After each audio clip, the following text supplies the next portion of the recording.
ನಮಸ್ಕಾರ ಸ್ನೇಹಿತರೆ, ಹೋಟೆಲ್ನಲ್ಲಿ ಕಲ್ಲಲ್ಲಿ ಯಾವ ರೀತಿ ಚಟ್ನಿನ ರುಬ್ತಾರೆ ಅದೇ ವಿಧಾನದಲ್ಲಿ ಮಿಕ್ಸಿ ಜಾರ್ನಲ್ಲಿ ಅದೇ ರುಚಿನಲ್ಲಿ ಚಟ್ನಿ ಮಾಡೋದನ್ನು ತೋರಿಸ್ತಾ ಇದ್ದೀನಿ. ಈ ಚಟ್ನಿನ ಮಾಡಿಕೊಂಡ್ರೆ ಪೂರ್ತಿ ಖಾಲಿ ಮಾಡಿಬಿಡ್ತೀರ, ಅಷ್ಟು ಸಖತ್ತಾಗಿರುತ್ತೆ. ಬನ್ನಿ ಈ ಚಟ್ನಿನ ಯಾವ ರೀತಿ ಮಾಡೋದು, ಇದಕ್ಕೆ ಏನೇನು ಪದಾರ್ಥಗಳು ಬೇಕು ಅನ್ನೋದನ್ನು ನೋಡ್ಕೊಳ್ಳೋಣ. ಚಟ್ನಿನ ರೆಡಿ ಮಾಡ್ಕೊಳ್ಳಿಕ್ಕೆ ಒಂದು ಮಿಕ್ಸಿ ಜಾರ್ನ ತೊಗೊಂಡು ಇದಕ್ಕೆ ಒಂದು ಮೀಡಿಯಮ್ ಕಪ್ಪಿನಷ್ಟು ತೆಂಗಿನಕಾಯಿ ತುರಿನ ಸೇರಿಸ್ಕೊಳ್ತಾ ಇದ್ದೀನಿ. 1 ಟೇಬಲ್ ಸ್ಪೂನಷ್ಟು ಹುರ್ಗಡ್ಲೆ, 2 ಪೀಸ್ ಬೆಳ್ಳುಳ್ಳಿನ ಸೇರಿಸ್ಕೊಳ್ತಾ ಇದ್ದೀನಿ. ಒಂದು ಅರ್ಧ ಇಂಚಿನಷ್ಟು ಶುಂಠಿ, 1/4 ಟೀ ಸ್ಪೂನ್ ಜೀರಿಗೆ,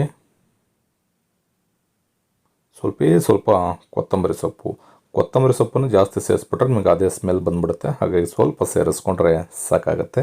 ರುಚಿಗೆ ಎಷ್ಟು ಬೇಕೋ ಅಷ್ಟು ಉಪ್ಪನ್ನು ಸೇರಿಸಿ ಇದಕ್ಕೆ ಸ್ವಲ್ಪನೂ ಕೂಡ ನೀರನ್ನು ಬೆರೆಸ್ದೇ 1 ರಿಂದ 2 ನಿಮಿಷ ಈ ರೀತಿ ಗ್ರೈಂಡ್ ಮಾಡ್ಕೋಬೇಕು.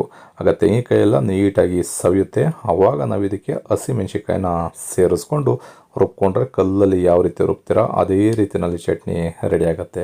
ಈಗ 1 ಕಪ್ಪಿನಷ್ಟು ನೀರನ್ನು ಸೇರಿಸಿ ಮತ್ತೆ 1 ರಿಂದ 2 ನಿಮಿಷ ಚೆನ್ನಾಗಿ ರುಬ್ಕೊಳ್ತಾ ಇದ್ದೀನಿ. ನೋಡ್ಬೋದು ಎಷ್ಟು ಸಖತ್ತಾಗಿ ಚಟ್ನಿ ರೆಡಿ ಆಗಿದೆ ಅಂತ. ನೀವು ಯಾವ ಥರ ಕಲ್ಲಲ್ಲಿ ರುಬ್ತೀರಾ ಅದೇ ರೀತಿಯ ಚಟ್ನಿ ರೆಡಿ ಆಗುತ್ತೆ. ಈಗ ಈ ಚಟ್ನಿನ ಒಂದು ಬೌಲ್ಗೆ ಸರ್ವ್ ಮಾಡ್ಕೊಳ್ಳೋಣ. ಈ ಚಟ್ನಿಗೆ ಒಂದು ಸಿಂಪಲ್ ಒಗ್ಗರಣೆನ ಮಾಡಿಕೊಂಡ್ರೆ ಇನ್ನೂ ಬಹಳ ರುಚಿಯಾಗಿರುತ್ತೆ.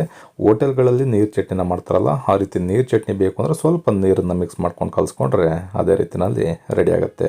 ಈಗ ಒಗ್ಗರಣೆನ ಮಾಡಲಿಕ್ಕೆ ಒಂದು ಫ್ರೈ ಪ್ಯಾನ ಬಿಸಿಯಾಗಲಿಕ್ಕೆ ಇಟ್ಕೊಂಡು 1 ಸ್ಪೂನಷ್ಟು ಎಣ್ಣೆನ ಸೇರಿಸ್ಕೊಳ್ಳೋಣ. ಎಣ್ಣೆ ಚೆನ್ನಾಗಿ ಬಿಸಿ ಆದಮೇಲೆ ಅರ್ಧ ಟೀ ಸ್ಪೂನಷ್ಟು ಸಾಸಿವೆ, ಸ್ವಲ್ಪ ಕಡಲೆಬೇಳೆ, ಹಾಗೆ ಸ್ವಲ್ಪ ಕರಿಬೇವಿನ ಸೊಪ್ಪು, ಬೇಕಿದ್ರೆ ಸ್ವಲ್ಪ ಉದ್ದಿನಬೇಳೆ ಹಾಗೆ ಒಣಮೆಣಸಿನ್ಕಾಯಿನ ಬೇಕಿದ್ರೆ ಸೇರಿಸ್ಕೋಬೋದು. ಆಮೇಲೆ 3 ಪದಾರ್ಥನ ಸೇರಿಸ್ಕೊಂಡಿದ್ದೀನಿ. ಈಗ ಇಷ್ಟನ್ನು ಕೂಡ ಎಣ್ಣೆನಲ್ಲೇ ಎಳೆ ಕಾಲದಲ್ಲಿ ಒಂದು ಅರ್ಧ ನಿಮಿಷ ಫ್ರೈ ಮಾಡಿಕೊಂಡು ಚಟ್ನಿಗೆ ಮಿಕ್ಸ್ ಮಾಡಿಕೊಂಡ್ರೆ ಬಹಳ ರುಚಿಯಾಗಿರ್ತಕ್ಕಂಥ ಹೋಟೆಲ್ ಶೈಲಿನಲ್ಲಿ ಮಾಡಿರ್ತಕ್ಕಂಥ ಚಟ್ನಿ ರೆಡಿ ಆಗುತ್ತೆ.